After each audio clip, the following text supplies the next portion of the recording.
So, but go ahead. Okay, all right. What's up, everybody? It's Dr. Earl with YR and Arknolia Stroke being here. All right, we're going to be doing part two of our look at songs relating to drugs and alcohol here. I know last Thursday Ark was not feeling that well, so he was not able to make it there. So it was YR and myself, Jacob RP, and later on Prince Idol. And I guess we had a an interesting conversation about which and what and this and that there. All right, but now we're back doing part two of our look on the songs about debauchery and everything else there. But first, we want to talk about this here and why I was brought this up here, which I sent Yes. the article not too long ago. See what you think of this, guys. Everybody Hmm. listening. A concert goer who recently attended the Motley Crue Stadium tour, he is planning to get this file a police report for an indecent exposure after drummer Tommy Lee has been encouraging the crowd in San Francisco to expose themselves.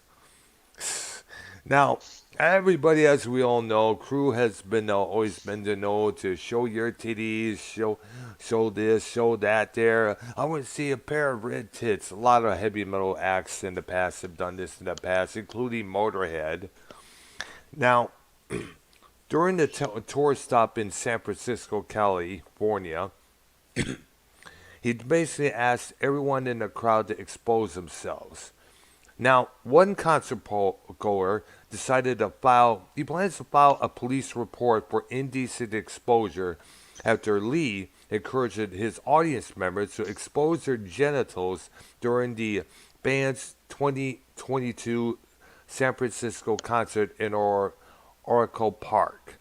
Now, the guy, Juan Alvarez, I think that's how it's pronounced there, who attended the concert with his sister, says it was traumatizing for the children who were subjected to naked body parts on the jumbotron, something like the Titantron, those big screens that they have each side of the stage there. Now he also states, quote, minors and everyone was forced to see various people nude on the big screen. Everyone around us was doing it too. It was like Sodom and Gomorrah. It was crazy. Obviously, it's against the law to expose yourself in front of kids and everybody, especially in front of 30,000 people. Even the usher, he had to pull the guy down from the brick wall because he had his private parts out there screaming. It was pretty crazy.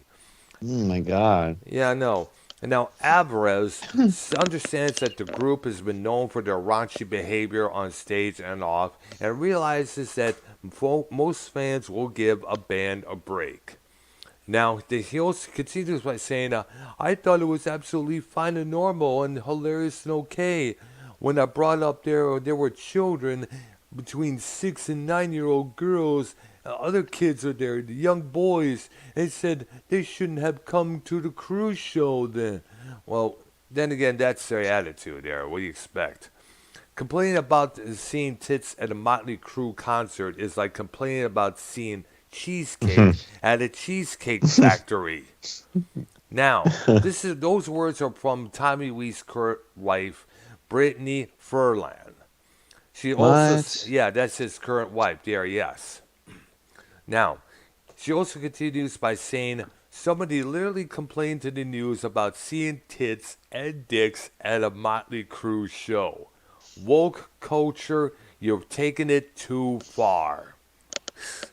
Now, Tommy Lee, he tweeted out on Twitter's Twitter page, he said, quote, the world is too soft, been doing this shit for years, Juan. Motley Crue concerts aren't PG and never have been. Grow the fuck up. Who said that? Gene Simmons? No, it's Tommy Lee. Oh, okay, okay. Yeah, Well, first of all, yeah, it's kind of like that at a lot of. I mean, maybe not nowadays, yeah. but like the flashing of the breasts has always been like a thing. And I guess Molly Crew started that, or was that around like back in the Woodstock days, or I'm not too sure, back but in? I'm not too sure, but it's been going on for years, Hmm. for at heavy metal rock and roll shows there, whether it's probably Aerosmith, Motley Crue, or as I mentioned, Motorhead, because I remember a review of one of their shows in one of the magazines I wrote, Emmy was like, I want to see a pair of tits. And And then later, yep, Paul Stanley used to do that too back in yeah, I the day. He know, doesn't do it anymore, but I heard people saying he used to do that like way back in the day. But the yeah, issue And I here guess is, they need to shut down Mardi Gras then, huh? well, I mean, there you precisely, go. yeah. So here's the thing. It's 50-50 because at the end of the day, man, like it's not the 80s. These guys are like 60 years old up there. Tommy Lee. Yeah, What do you want to see? 60-year-old women's tits? Number one. mm. Number two, a lot of these bands, like parents bring their, Bring their kids it's there, like yes. yeah, it's like sometimes it's a family thing, sometimes it's a girls' night out thing. Sometimes, friends, like the girlfriends. Yeah. Sometimes it's, But then again, sometimes girlfriends all get together to go to male strip joints. what's this thing? Did Tommy Lee used to say that back in the day for just tits, or did he wanted to see the schlongs too, like he does now? Because he's asking men to pull out their schlong. I don't know what the deal is with that one there. I don't remember it was usually tits, and that was about it at shows there. That's about Because it. here's the thing about like breasts, like everyone has seen them because we've all like sucked on them as a, Yeah, you know, yeah. it's a part Touch of them, life play and with them, stuff. bim bam bum bum bum. Well, no, I'm not talking about that. I'm talking about like it's a part of life and nursing as a mother and stuff. Like it's a natural thing. You know what I'm saying? So that's not really too bad, but like the penis stuff, like that's too much because that's not,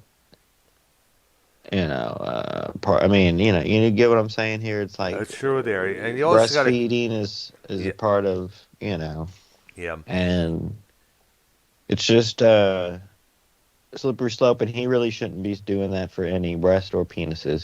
He shouldn't be asking to see in any of that. You know what I'm Yeah, saying? yeah, but there are those out there who still go by that belief, like those old times like they used to at shows there.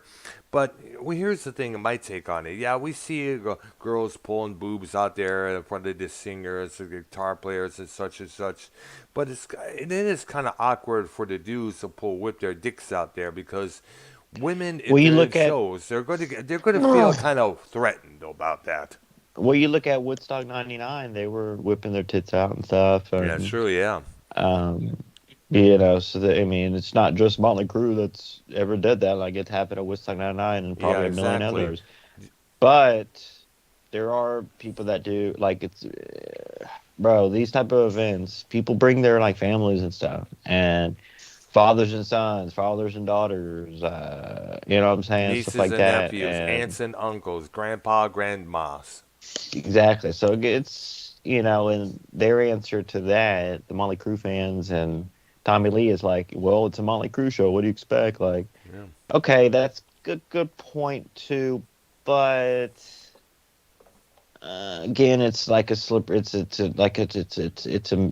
a green area. You know what I'm saying? It's a darker area because it's like, okay, but it's not, bro. I mean, I can't speak for it because I wasn't living in the era, but like people say, like the '80s were like everyone was partying, everyone was having a good time, like Debauchery everyone at its was. best.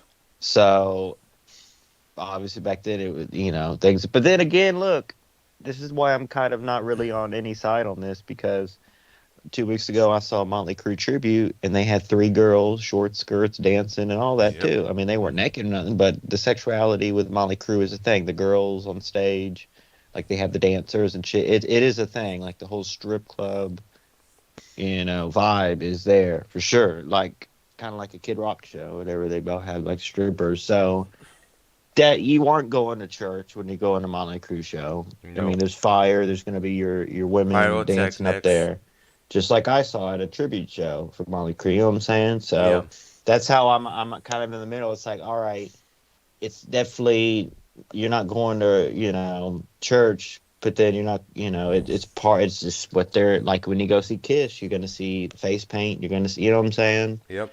The fire breathing, the blood, like it's part of their whole act. You know, Kind of like Paul the Stanley. Undertaker. Paul The Stanley singing Undertaker about coming his out. dick. Yeah, The Undertaker song coming "Love." out. Yep. Undertaker coming out holding his dick and saying, "I want to rest my dick on your forehead, rest." And he's Teabag coming, him. Yeah. no, but Undertaker coming out with the smoke and all that, like it's part of his act. Like, um, so I mean, that's how I am on it. Like I'm, obviously, if I was at the concert and I saw the pair of tits on the screen, I'd be like, "Oh my god, that's so cool!" You know what I'm saying? Like, ah. Yeah. But if you saw a schlong, you'd be like, What I the don't know. hell? Like, I think people would laugh at if some dude really whipped out there, which you really, I mean, you hear the streakers at sports and all that, Oh yeah. but like you never really see, besides like a Shang Zhu or something. Like no one's ever, you see tits all the time being flashed, and you know what I'm saying. Like even like the baseball, it was like either the World Series or like the playoffs close to the World Series. It was like some chick I flashed behind home remember that. plate. Remember Yeah. that? Yes, I do. And so it even happened. It's sports and everything too. But like, what if you saw someone? I mean, it's just it is a double standard as well because it's like, oh, a chick can slap your butt, right? Like you're not gonna mind that, but you can't slap a chick's butt. Like, but a chick can show her tits, but then a dude can't show his. It's also goes into that double Wiener. standard of, Yep. a woman can hit a man, but a man can't hit a woman. You know what Yeah. I'm saying? It's kind of Yeah. goes into that double standard pond as well. But what do y'all feel like? You think it's inappropriate for Tommy Lee to be saying that, or you think it's part of the show and like fuck it, Well, for me, sex, drugs, rock and I roll? mean, it's always been a like a crew tradition. A lot of times that some of the shows, for girls to flash themselves here and there, but for guys who would expose their peckers, that's gonna kind of like make the girls kind of feel uncomfortable when you're sometimes there. Like if you were to see the crew tribute show, and the singer says, "Expose yourself," and some guy expose her his French Hmm. fry sized pecker there. So the girls are gonna be like, "Ew, you." They're gonna either like get disgusted or they're gonna laugh at the size, small size of Because that people pecker. look, if you get, especially when people drink, as I've learned, people when they drink, they just let it. They just kind of don't give a fuck. Right? I haven't seen anything too wild. Like I haven't really seen any fights or nothing like that. No. But in concerts, but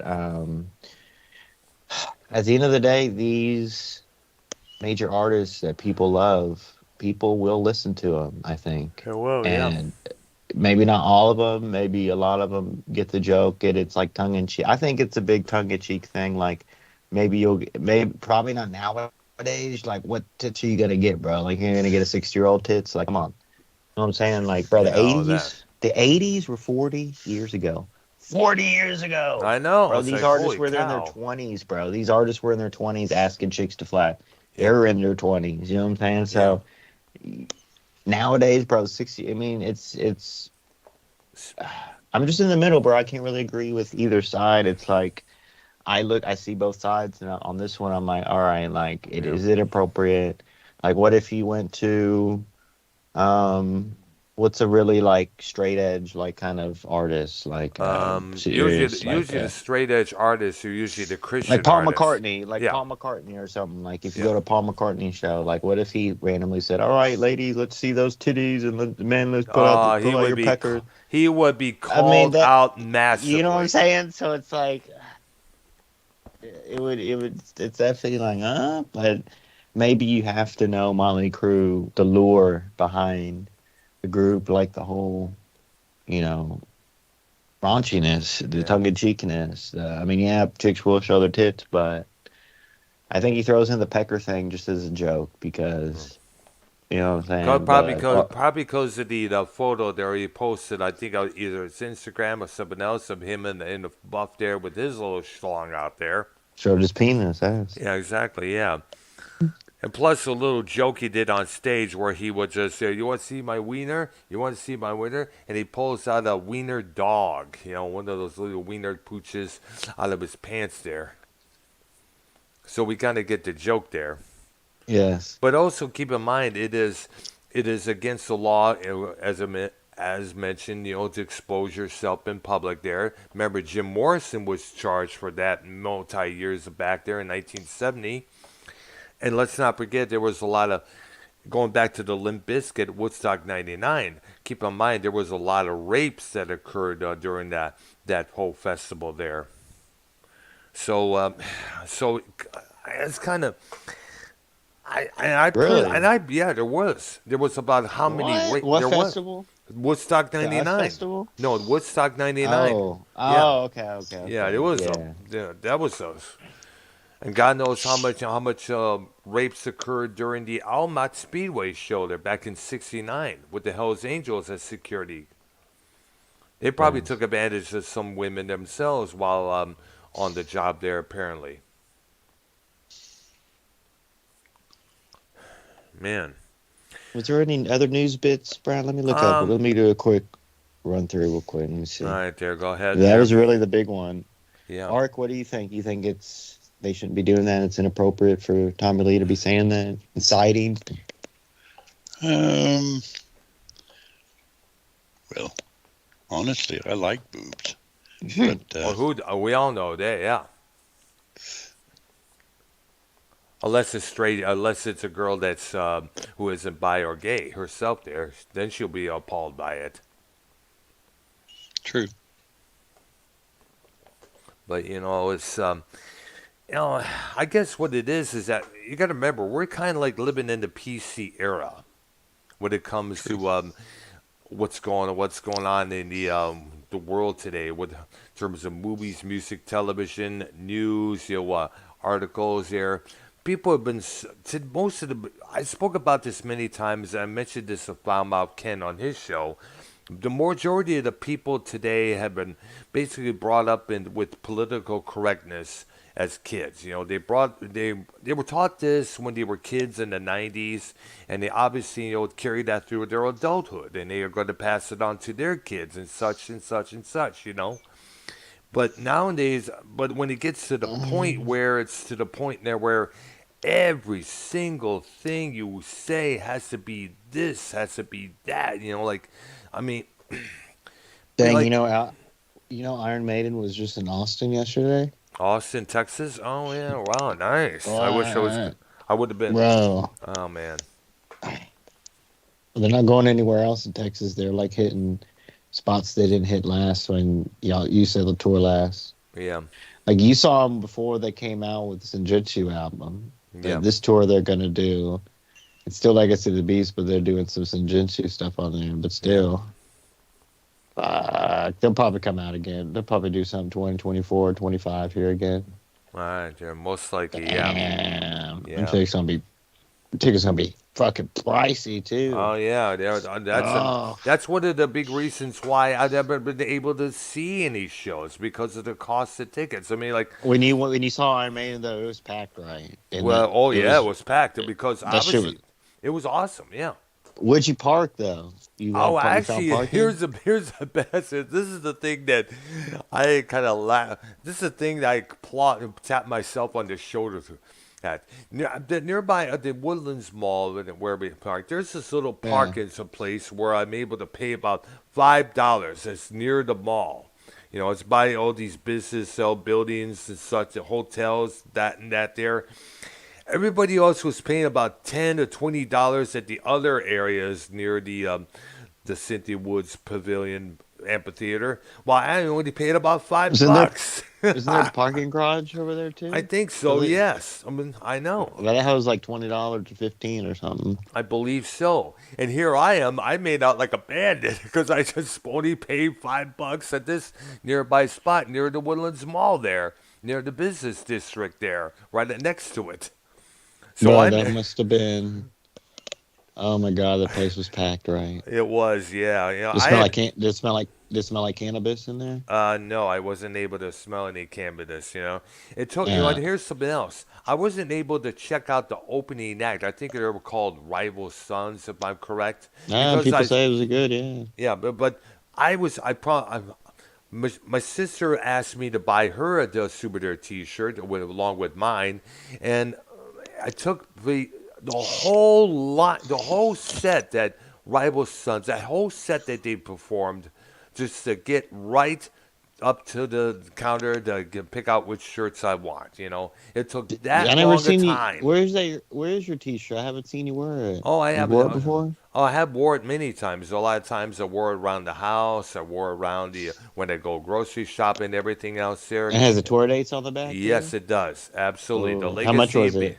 It was Was it? about $45. Oh my God, Exactly. That's Jesus! what I told my And look, sister. for the people out there, you can like sometimes they have the tour shirts on the websites, but most of the time they don't. Like the ones with tour dates on the back. I can So imagine like, how much of the tour merchandise for the stadium tour must have cost for crying out loud for one I know I'm trying to T-shirt. look for one. I want a poison one, but like you got to be there to buy them. Like I guess I've seen people wear the like because they'll have ones for the specific bands. Like I know. you know what I'm Yeah. saying. Yeah. But that's what Molly Cruz said. They're not done. That's another thing in the news. Vince Neil had an interview. He said they're not done. They'll be touring with Def Leppard probably again in 2024, 25 here Oh yeah. They're going to be on the road for a again. long time, because people want to see the crew again. They need to get out of the stadium shit because it's like it's echoey. The stadium, like those type of arenas. You know what I'm saying? It's too much Yeah. echo. It's Now I bullshit. want to. Now here's what I want to request. Like with all the albums that Def Leppard, Poison, that we used to put out in the 80s and 90s there, I think it's time that the young kids today start appreciating these bands and start giving them start buying their records, Oh, including the new let me albums. explain something. Let me explain something. I agree, but like I said, in the 2000s, which didn't seem that long ago, Hmm. right? In the Yeah, 2000s, say we go back 20 years. yeah, So 20 years before 2000s, it was the 80s, yes, right? Which yeah, seemed a long time, right? yeah, Now it's in the 2020s, so that's 20 years past of the 2000s, and yeah, that doesn't seem like that long ago. You minus 40 from now, that's the 80s. So I remember in the 2000s, the oldies stations, the oldies, they play 50s, 60s, and some 70s, yes, early 70s, maybe some Eagles, stuff like that. yeah, Uh, uh, CCR, stuff like that, yeah. considered oldies. So now, 20 years past And Motley Crue are of the considered 2000s, classic rock. it's got to be considered. I mean, I don't know. I mean, yeah, I guess like the classic rock is the new oldies, technically. Yeah. Because you're not obviously not going to be playing like the 80s stuff on the oldie stations, but technically, you know, classic rock is the new generation's oldies. If you catch my drift, if you get I what I'm saying. understand full well because every rock station except for like a lot of rock stations have been converting to that format for a long while there. Like I told you, I mentioned this one station that used to be existent throughout the 80s and the 90s. There, they came back under its old logo, their old call letters, but it was classic rock. Like stuff like the stuff we used to hear in the 80s, early 90s there in the Mm. 70s here and there. It's like, all those two type of eras. But the problem I spoke about this a couple years back in a vlog that I did, is it going to be the same old Bad Company, Can't Get Enough of Your Love, or the same old Boston, More Than a Feeling? Because God knows how many times I put it up with those two songs throughout ages and ages, almost every day, and to the point where I'm just, about to upchuck every time I hear the first note of either song. But yet, and the bugs me is that they figure, well, that's what the people understand. That's what the people know. If we play something from the new record, they'll be like, huh? They'll probably switch off the dial. They'd stick to what's familiar, which is kind of way is kind of insult to the band who released the new record. They're trying to put out with some new music, but it's not getting played on the radio because the people out there only rather stick to the old shit. And this it's kind of like an insult to the band who's trying to they're trying to gain a new following with the new stuff there. It's like the band had to resort to playing the old stuff constantly while ignoring the new albums that they come out with, you know? Mm. Like, and it's, I mean, I would like to, like, for instance, Def Leppard has a new album out called Diamond Star Halos. What do you We, think about that one? Did I you know listen to any of I that? didn't really listen to any of this stuff, unfortunately, because as you know, I haven't listened to radio for about 8 years to be exact since I moved here in Mm. Texas. You know, my feelings towards the radio is just like, you know, because of the dimensions that what the issues that I mentioned. But the Mm. thing that gets me is, the radio should at least play something new from this record, as much as they play from Pyromania or Hysteria or High and Dry. But the people out there, they figure probably turn it off, probably turn the station, and that can cause the station ratings and Right. listeners. So a lot of the times the people out there that I have issues with are just basically, it's just the people. Now you can't please everybody. I understand that, Right. but some people need to be. They need to. They need. They need to be tuned on to something different. Needless to say, Oh, there. okay. Major. Look some of this up. The Aussie stuff. Yeah, the halftime show there. Um, that and he's wanting. This is the issue. Hmm. People are saying he can't walk. He can't do shit. He has like Yeah, Parkinson's. yeah, He we can't blah blah understand blah. that. Because Yeah, look, if you peep the halftime show, which was all backing tracks, all pre-recorded, that was not live. That yeah, was all lip syncing. Even the instruments. It was all pre-recorded. yeah. Well, This I is know. not Well, live at all. I know that the first I saw it was two songs: "Patient Number Right. Nine," which is the title cut for the new record, and of course, "Crazy Train." Crazy Train. They sing their Now they song there. now Now they that I weren't. believe that was live during that performance there. I could Nah, none tell. of it No, was it live. wasn't Nah, it was really. confirmed because um, I was listening to Eddie Trunk and he was saying basically, and he didn't say it. He didn't say the name, but he was talking about um,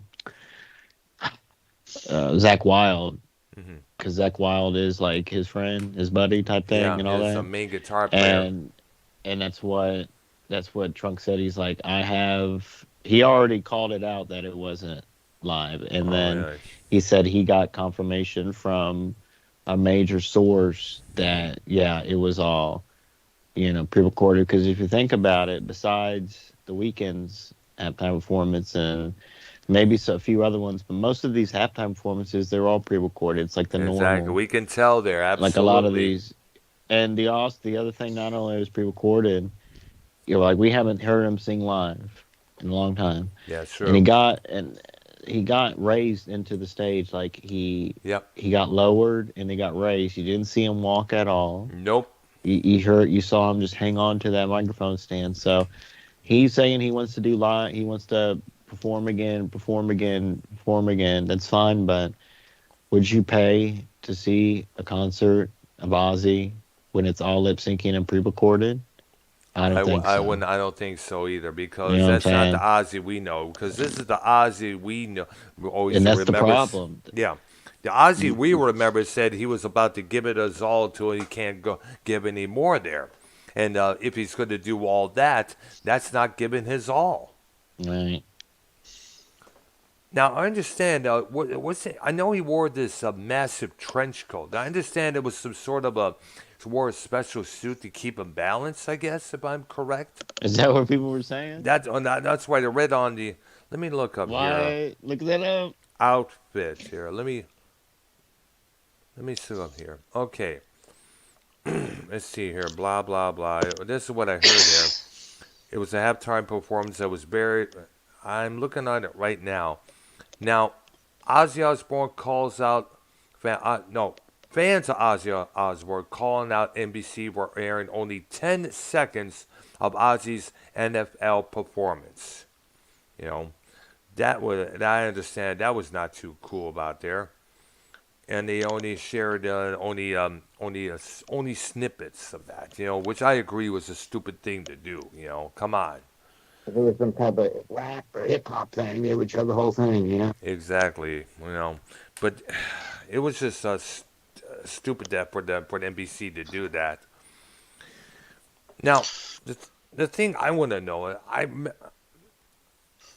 we know kind of figured something was up when Ozzy was shaking a lot of time during the Osbourne's taping shows back in 2002. You see him, all his hands were shaking a lot of times. People magazine first detailed it was due to a palsy that he developed after years of drug addiction. But with the news of that him having Parkinson's, kind of like, I see now. He probably had it for years before there. The same thing with Glenn Tipton. He was dealing with his Parkinson's for a few years before he finally came clean about that one a couple years back there. So, all I can say, well, all I can really say is, man, it's just it's pity to see these musicians and singers go through all these medical issues. It is, and we wish Oz, if he is going to go on tour, make sure it's him singing and no backing tracks. That's all I have to ask. And we kind of figured something was up with Ozzy, as I mentioned there, when you saw on the last few tours of Black Sabbath and his solo, he was just would stand in front of his mic stand, and that was about it. Hardly even walk or move. All right, there. Everything okay there, guys? Okay. You all right there, dude? Mm-hmm. Okay, there. All right, so shall we continue our subject there, guys? The songs about drugs and alcohol? Okay. Okay, because I remember we were supposed to do part two. Let me get close out the halftime stories here. Okay. Okay. Let me get all my stuff here. I got my list here. Get my stuff list here on here. Okay. All right. All right. So shall we? Well, this time will be, of course, as we always did it. Ark first, YR second, and me last. There. All right. All right. There. Okay. Okay. Let's do this. Okay. I'm going to start with Needle and Spoon by Savoy Brown. Mm-hmm. Now we know what that's about there. The big evil H. Pretty obvious. Yep. Not good. YR? Alcohol by Brad Paisley. What's it called? Your voice went out a little bit there. Alcohol by Brad Paisley. Okay. Oh, yeah. A lot of country artists sing about alcohol. Well, of course, there's no surprise there. All right. And we already mentioned cocaine. Linkin Park, Breaking the Habit. And I guess we all know it's about a story of a drug use from its most bleak and paralyzing aspects without romancing it in any way there, according to the article. And in 2000, it came out in 2003, and singer Chesney Bennington was famously unable to perform the song in concert for many years due to the emotional reaction he got from performing it. Right? Okay, I don't remember us mentioning it last week.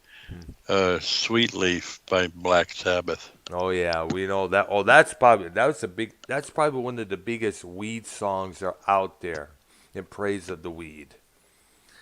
And it's no secret that they did smoke a lot of that. That was the thing back then there. Back then, if you didn't smoke or drink, you were an outcast. All right?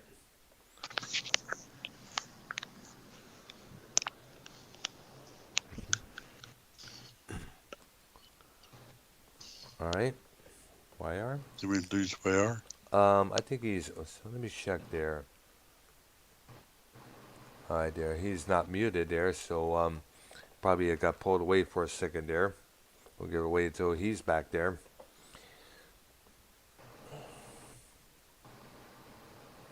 Ryan Hurd, what are you drinking? Mm, Country song. I see there, yeah. Okay. And my one is, I think I mentioned this before, the song Wasted by Gucci Man. That was a bigger radio hit on the urban stations back when it's still in Michigan there. I remember a few clubs would play that song, like the Emerald Theater would play that almost every night, and all the kids be out there on the floor going, we wasted, yeah. Of course, Gucci Man himself, often bragged about drinking that lean in some of his lyrics of his song. Okay. The Stones, Dead Flowers. Hmm. And which the drug are they talking about in that one there, by the way? I'm not really sure, to be honest, because I don't know anything about drugs. Neither do I.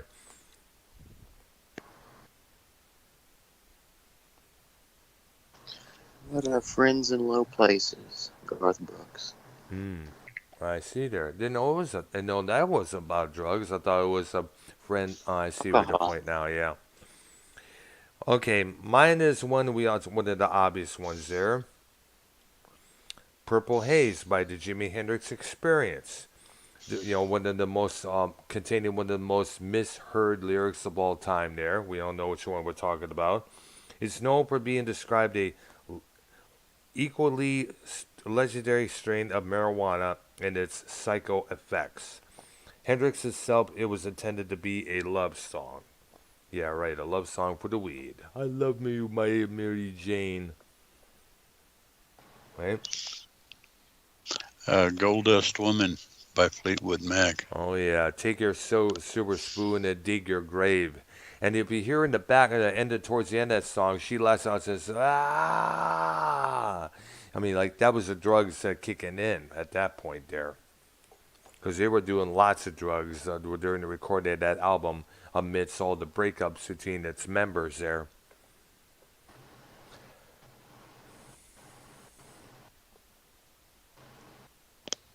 Right?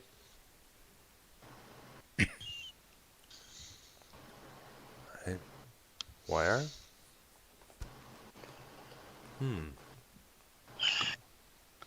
Hello? Hello, why are you there, dude? And drink a beer, Luke Bryan.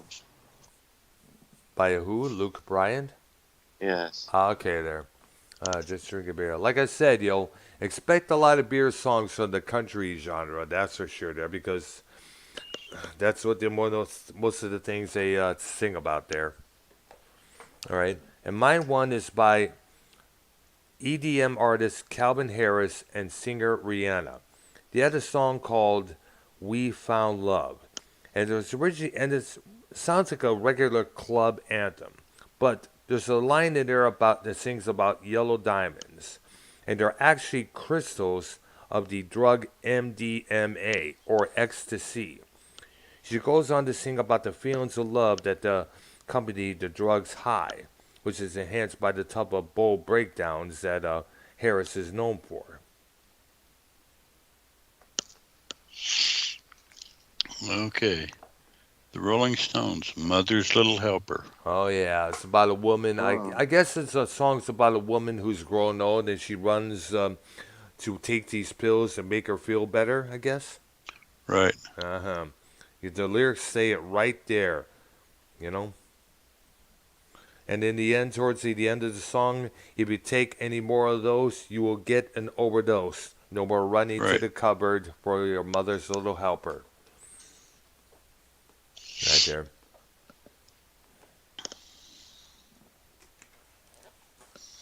Right. YR.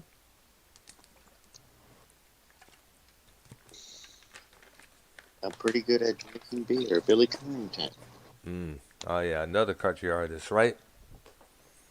Yes. I see there.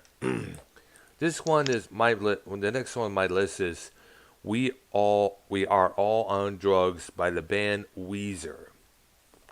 Now I didn't think Weezer, the singer and guitarist for Weezer, being so nerdy they look, so would write about drugs. But they touched on a lot of every theme imaginable for about 30 years. They have been so active, they have a song about drugs themselves. It came out in 2005, catalogs the motivations that lead people into addiction and the fallout that can result from it. The song not only refers to actual drugs, but technology, media, relationships, and the other addictive distractions that are existing in the modern world. Like people are addicted to YouTube, people are addicted to television, people are addicted to music, boy, and people can be addicted to smoking cigarettes. You know, everything's a drug when you look at it. Right. Okay, mine was once commented by John Lennon as being the best drug song he ever heard. Got to Get You Into My Life, written by Paul McCartney. Yeah, I didn't know it was a drug song at first, when you believe it or not, there until I saw some on some of the lists here. Yeah, and what's interesting, Earth, Wind, and Fire. You may remember did a great cover of that song there.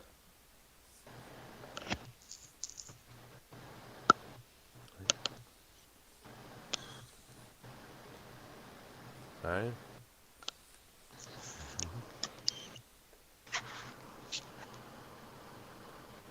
Hmm. I love this bar, Toby Keith. I remember that song. I used to hear that at some of the bars and grills in Richmond, Michigan, a lot of times. Yeah. We drink our beer from a mason jar. I love this bar. Yeah. Have you ever been in a place with beer in a mason jar they have? No, I usually get my beer, whatever beer I was drinking at that time, I would just, get it from the bottle. That's about it. Mm. Yeah.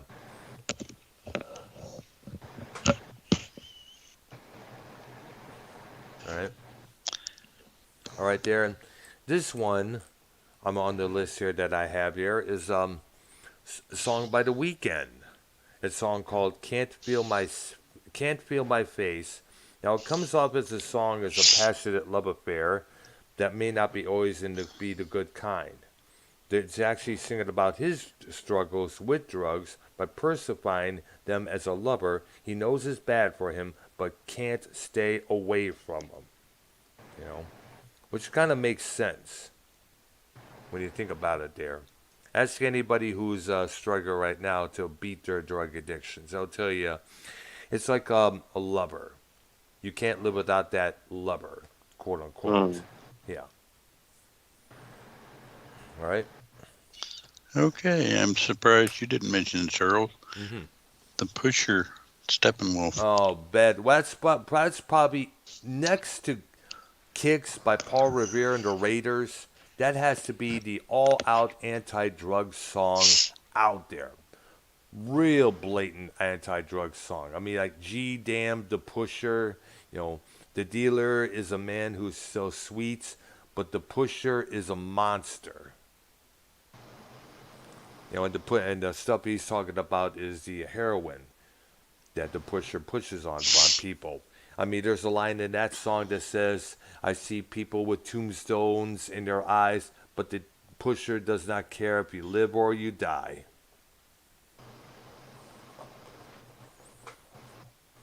Right?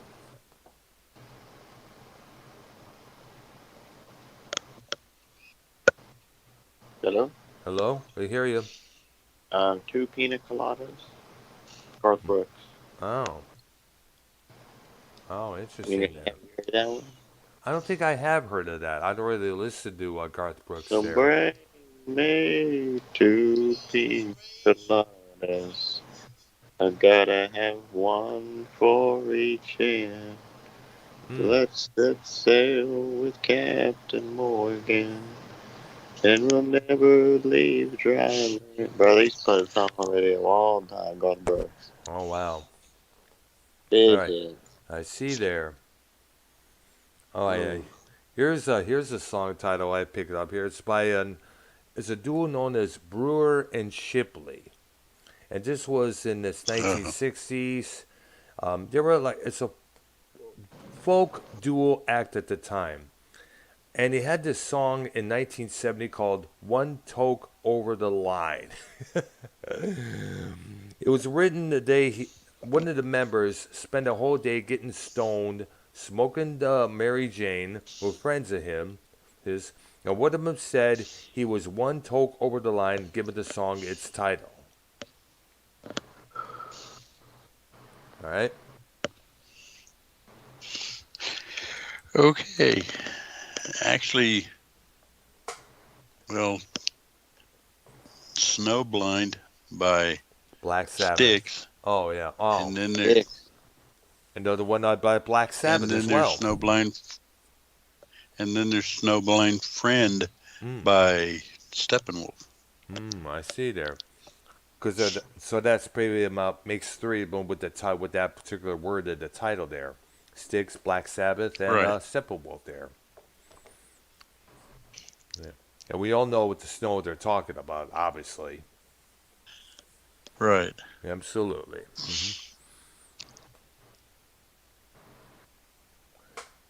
All right.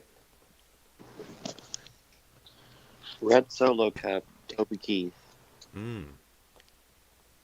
What's it called again? Fred's Solo Cup, I think it was. Yes. Okay, there. Let me guess. About alcohol? Yeah. Oh, yeah.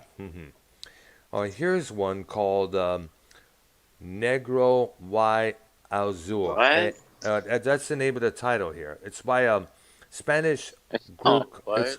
It's called Negro Y, the letter Y, and it's also spelled Azul.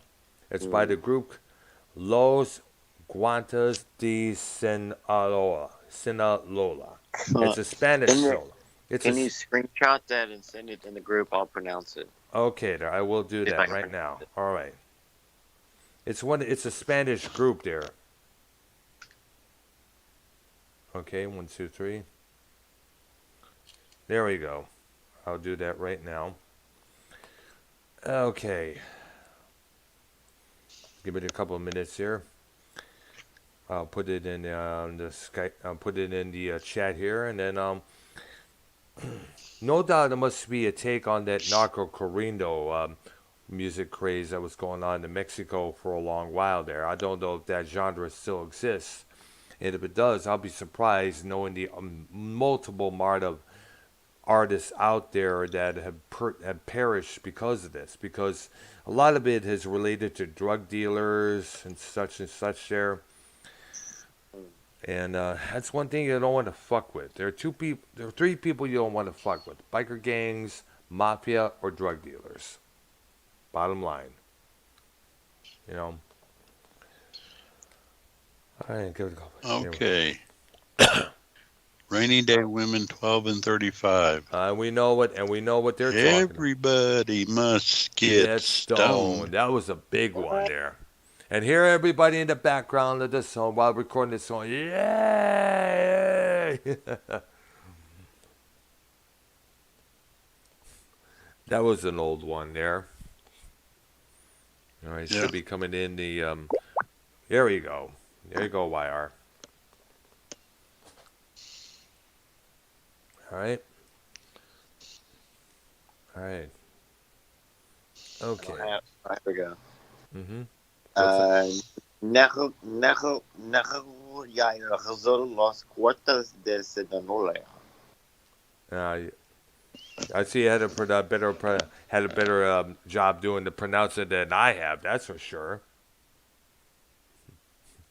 And I guess it was written for the show Breaking Bad in 2009, and it tells the story of Hennesburg, the criminal alias used by the show's main main character and how his success in the crystal meth cooking business has made him a target for violence by the Mexican drug cartel. And man, you don't want to fuck with the drug cartel in Mexico. That's for sure. There, Man. because I was reading an article in Vibe magazine, and he showed a picture of a Mexican nightclub with all these decapitated heads being thrown in there by members of this cartel. Oh boy! All right, there. So this one is from my next one. Is a song called "Ayo for Yayo" by Andre Nicantina and featuring Sam Quinn. Now, yayo, by the way, is a term for cocaine. What? It is. And it makes its drug preference obvious by the use of the word yayo, which is a term, as I mentioned, a term for cocaine. Hence the name Tony Yayo, associated with G Unit, with 50 Cent there. The track is a very gritty portrayal of cocaine use and the downward spiral that can result from the initial well-meaning deserve to have a good time. They were kind of like a one-hit wonder. They went completely unheard when the songs released in 2003. That's when the song came out there. All right.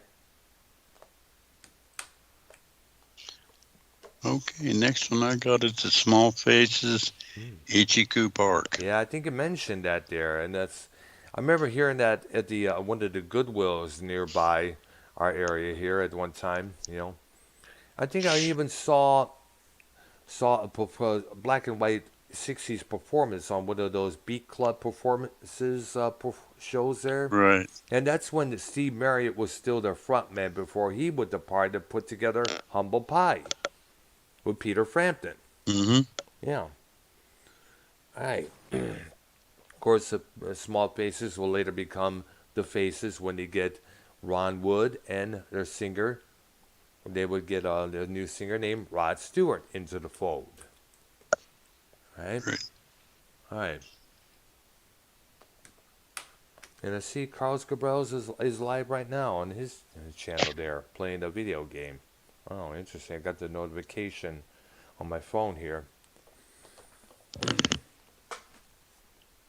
All right. YR, it is your turn, brother.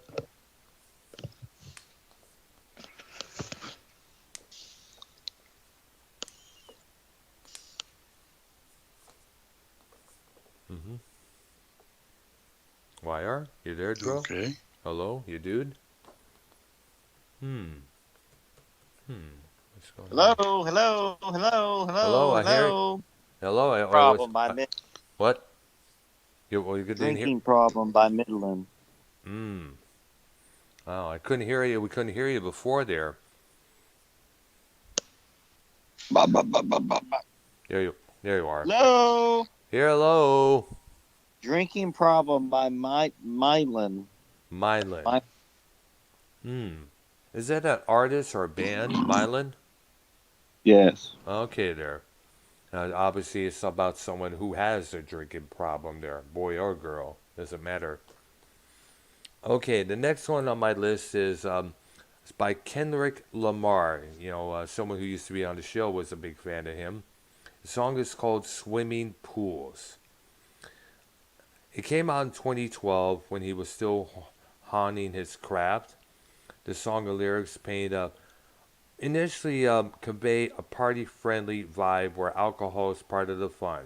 However, beneath the surface, his poetry describes the peer pressure and futile self-destructive cycles that often lead people to drink to an unhealthy excess. All right. Okay, next one I got is Tom Petty, Mary Jane's Last Dance. Yeah. And what is that's I understand. What is the subject of that song there? It's about a guy trying to quit smoking marijuana, I guess. The way the title reads it to me. Pretty much, Mary Jane, of course, is euphemism for marijuana. Marijuana, yeah, because of the two main letters, M and a J. Right. Yeah. Now, you ever you remember the original video for that song with Kim Basinger portraying a deceased woman in the morgue there? Right. Did you have a problem with that video? Because I'm sure it's I there were a lot of times when I looked at it and just cringed with this with the whole idea. What you have to watch the original video to see what I'm talking about there. And it is Right. the subject is very cringy when you think about it there. Right? What the hell is going on here? Okay. But And two more bottles of wine, Emmylou Harris. Hmm. Like that one? All right there. All right there. There's one by a rapper Travis Scott, who we had discussed it in the tragic situation there, the Astro World shooting that led to 8 people dying there. And the song is called Antidote. You know, let's not forget he's also involved with the Kardashians, mostly Kylie Jenner there.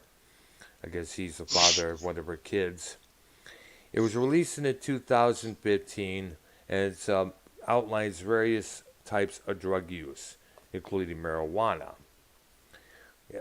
And basically, marijuana is described as a cure for whatever negative feelings he may be having or taking pills as a way of life in the hills of Los Angeles.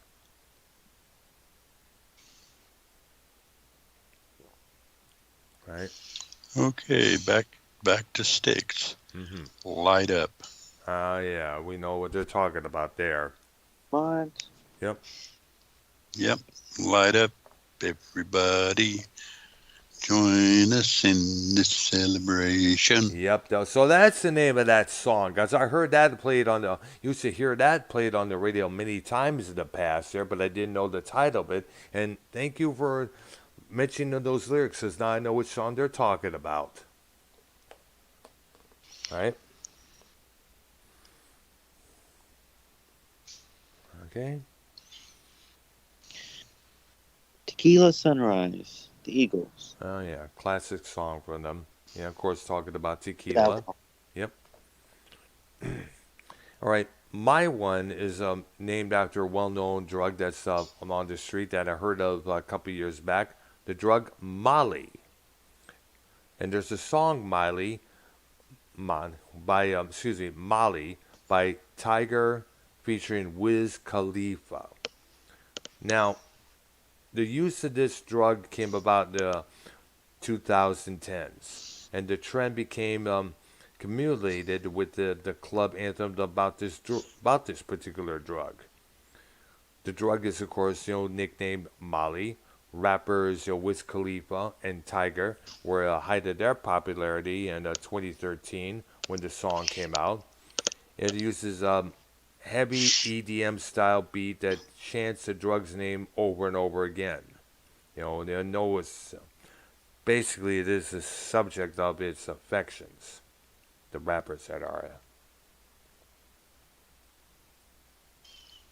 Okay, you mentioned this a while ago, but we didn't expand on it. Mm-hmm. Paul Revere and the Raiders, Kicks. Yeah, one of the along with the Pusher by Steppenwolf, one of the first anti-drug songs out there. So you found your answer in that carpet ride last night. Kicks keep harder to find, and then later also says you need some help, not with kicks. You know, basically Right. talking about the downfall of drug addiction. There, it gets to the point where you have to sell your body to get more drugs. I'm sure a lot of girls have done this, and a lot of boys have done this as well. There's a scene in the Basketball Diaries where the character Jim Carroll, an ex-drug addict himself, there he had to resort to getting in the head from some guy in the subway bathroom there because he needed his fix that bad. What? Yep. Yep. Hello. Hello, My turn. here you lot. It's your turn, Yeah. dude. Joe Nichols. Tequila makes her clothes fall off. Oh yeah, Mm. You remember that one? I'd heard about it. Yeah.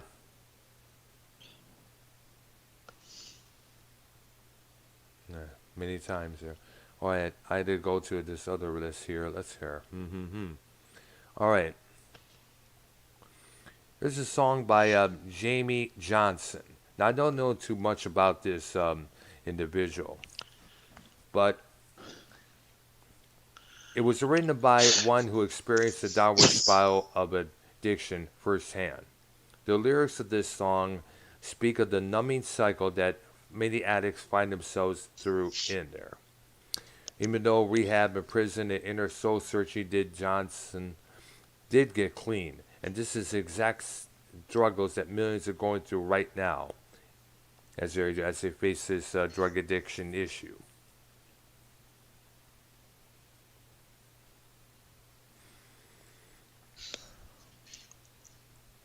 Okay. Hand of Doom. Black Sabbath. Grit, and Mm-hmm. that'd probably be the third anti-drug song of that era there. And man, oh man, the lyrics of that song tells you right there. Stay away from this shit. It's evil. It's notoriously bad for you. It's a killer. It's a killer. Bottom line.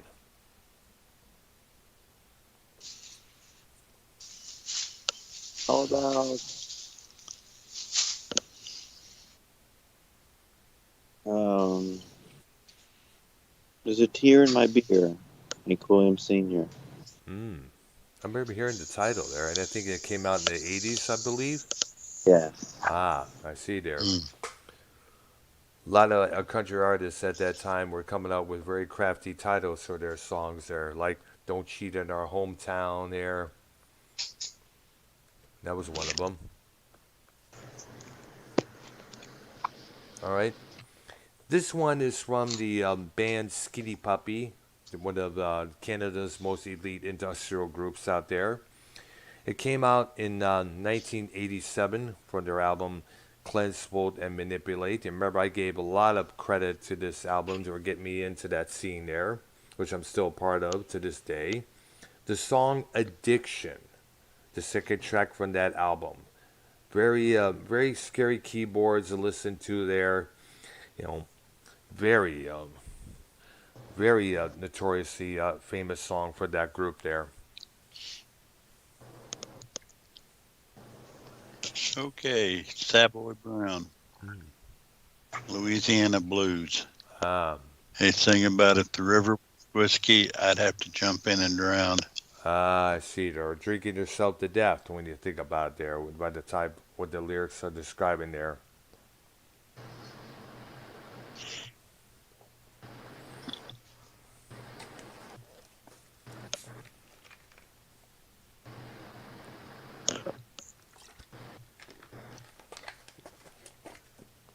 Hello. Hello? We hear you loud and clear, dude. Why are you having microphone problems with your mic there? I can't hear y'all. Uh, you having trouble Yeah. hearing me? Are you at home right now? Give me a minute here. All right. Oh, I don't. Did you mention this one yet, Dr. Brown? Cold gin. I Oh, kiss. not yet. No, but that's a good one. That's for Good sure one. there. Oh, yeah. Still play it at their shows to this day there, you know. It's Gold Gin once again. It's Gold Gin. Fuck, I'm losing my train of thought there. Damn it. Fuck it. We all know the lyrics there. And of course, written by Ace Frehley, who was a big drinker of the group there. All right, there.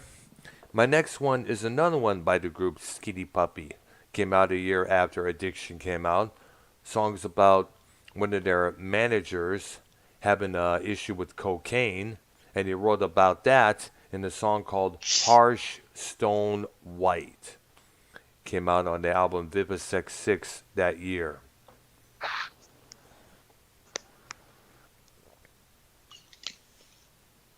Okay, the next one I got is, oh, I'm trying to remember who it's by. I know, but I can't think of it off the top of my head. Love is the Drug. Roxy Roxy Music, Music. Roxy Music there, and and the drug they're talking about, of course, is love. You know, a guy trying to find love here Right, at all these singles and bars there. You know, sometimes love can be addicting. right. Yep. Okay. Prince Sado's in my chat saying, "Hi guys, what up, Prince?"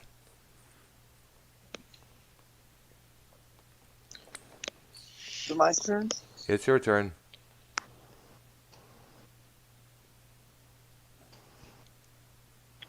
Um, Hmm. Drunk on a Plane, Dirk Bentley. Oh yeah. Okay. All right, there. Mine is from my next one. Excuse me. Mine is from The Offspring. The song is called "The Kids Aren't All Right."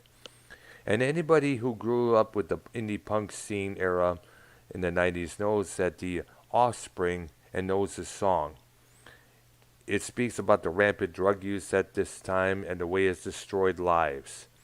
You know, all your friends are dying from drug addiction, and because he couldn't even, basically didn't even realize how wrong it was, but he couldn't stop. You know, it's a song delves into the way addictions have taken once promising lives and turned them upside down, inside out, and destroyed the shit out of them. You know, and the song basically says addictions can indeed swallow so many lives.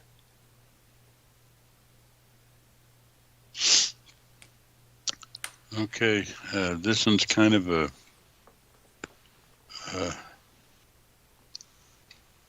oddball song. It's not really a drug song, Hmm. but it's called "I Want a New Drug." Oh yeah, I know. I thought when I first heard that song, I thought it was "I Want to Do Drugs." I was like, "What?" And then I listened a couple of times more when it came on the radio. It's like, I see what they're talking about. They're basically just describing where this love or could be that drug or something like Wait, that. what's I the gotta song? figure it out. It's called "I Want a New Drug" by Huey Lewis Oh, and the yes. News. All right. So that's basically what the song is about there. I remember seeing the video for it, which is kind of blue, cheesy dumb video there. All right. So, is it your turn, YR? Oh, yeah, it is. Yes. Hello. Hello.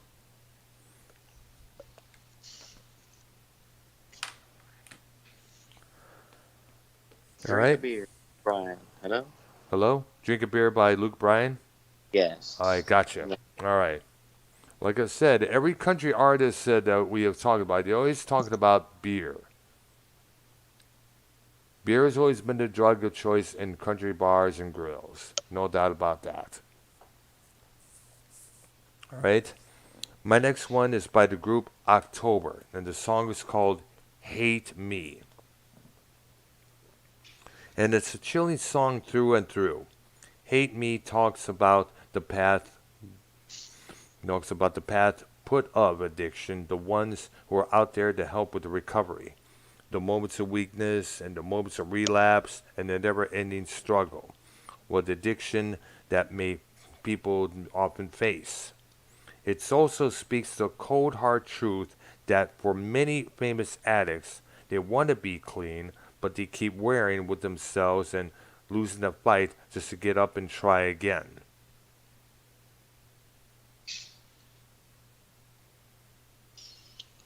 Okay, actually my list has run dry.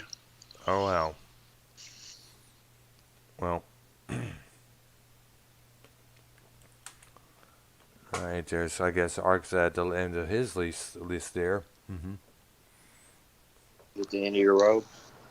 In your rope. By who? Okay. I Mm. don't know. Struggle. Oh, okay. There, I had a hard time. I had a hard time hearing you, old dude. So that's where I miscalculated. What's gonna be the next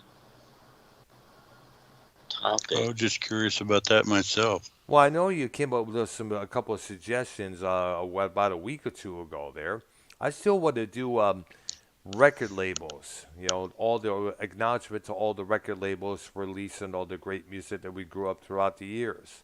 Some of them started by the artists themselves. There. The one I had mentioned was basically locations, be it a city, a state, a Oh, I country. remember. Yeah, that's true. There, like the song that Kansas song, City, like Detroit that, Rock like City. that, like that song in San Francisco, like stuff like that. Or San Right. Francisco Nights. Yes, Something like that. Songs that mention the city or state. yeah, that would be good. That's Okay. interesting because there's Or lots a of them. country. Or country, yeah. There you go. Oh, we could go on at least 3 nights with that one. Yeah, because God knows there's so much. Right. Yeah, no, there. Yeah, definitely. I'm up for that. We could definitely do that tomorrow night for Shizzle Wait, there. so is What, it what, what? is it is it the title has to be a city, or can it be just the song mentions the city or state? I Right. think we can leave it pretty much. Like if one of the songs is like, I'm in New York, I'm in Boston, or something like if they mention the city, does that count as criteria, or does it have to be the name of the song has to be a city or state? I think we can mention the cities within the song and it'd be fine. All right, that's All good. right. That sounds good there. All right, there. So there you go. Tomorrow night's subject will be songs that mention cities and states in the lyrics and titles. There you go. And countries. In countries, yeah, that's right there. All right, there. Now I don't know who this animal is in my chat saying Dr. Earl's a cutie, and why hasn't YR done a show lately? And let me check to this person who this person is, because it could be a fake ass account. I don't know there. Blah blah blah there. Let's see here. Give a couple minutes. Good. There we go. I'm going to check this here. I would block them out, and probably a troll. Okay, I'm thinking I'm checking the channel. Yep. Note, it's a troll. Sorry, animal, you're done. See you later. You're not legit. And I'm sick and tired of legit, non-legit sons of bitches. You know. And you're gone. And this other one is gone as well there. You gonna date? You gonna ask that chick out on a date when Am you I saw a number? am I what? You gonna ask her out on a date? That's who, that girl Hannah? Yeah. Now she doesn't want to date. You know, she's Ah, too busy with her school, her job, and everything else there. You know, she's a very busy gal, and I believe she lives about far away from where I live here. I guess she lives by Beaumont. I guess it is the city Beaumont. dang. Because I know there's a street named Beaumont. I think she's mentioning the city or the state. I gotta next time I see her or talk to her, gotta find out which is which because you know like I said, the only place I've ever been other than the areas that I live is just, of course, downtown Houston and went for a couple of days, Galveston, which somebody one of these days we ought to take another vacation at, Yes. which is a pretty good area, but I don't know about living there, unfortunately, there, because I did mention that when we was talking about moving. And he said, you know, it's one of those, you know, it's kind of questionable when you think about the weather-wise. Like when the storm comes on, that's one of the first areas that gets hit bad. It's Me, true. that's true there. And plus, there's no real underground scene that I can relate to. It's usually just, people try to pretend it is Margaritaville and everywhere they go. It is a tourist. It's a tourist attraction, yeah. Yep, exactly. Yeah, but I will give credit to the area. What's that place called? Pleasure. What's that? Pleasure Pied? What the fuck does that? Pleasure. Hell, you've been. What's that? Pleasure Pier. Pleasure Pier. Yes, thank you. It's been a while since I've been there, so it's it's a good, nice area to check out. But to live there, I kind of question that, to be honest with you. That's about it. Okay, so tomorrow night it'll be, of course, songs about cities, states, and countries and their titles and their lyrics there. All right, I'll definitely get the thing set up for that broadcast tomorrow night. And okay, and Prince Ida was in my chat saying, "Sorry I couldn't be on the call. Hopefully I'll be on the call next time." I'm at the mall right now with his lovely wife, and they're doing good with the shopping, looking stuff for Halloween this year. Okay, so definitely Prince Ida, we look forward to being on the show tomorrow night. Okay, there. All right, I guess that concludes our show for this evening. Here, Well, I mean, I think we should just do the show with us three. We what up? shouldn't have Shouldn't a have Prince? guest or nothing like that. Yeah, it's All right, there. All right, just us three. all right, there. So, Gotcha. I hear and I abide. Okay. All right. For Ark, YR, and myself, everybody enjoy the rest of your Wednesday evening. I'm going to go thank for a you. bike ride later on tonight when I get done with this. As long as I'm going to start bike riding to areas I haven't been to a long time, to come to think of it. And Maybe Ark, go maybe ahead. take a nice shit too.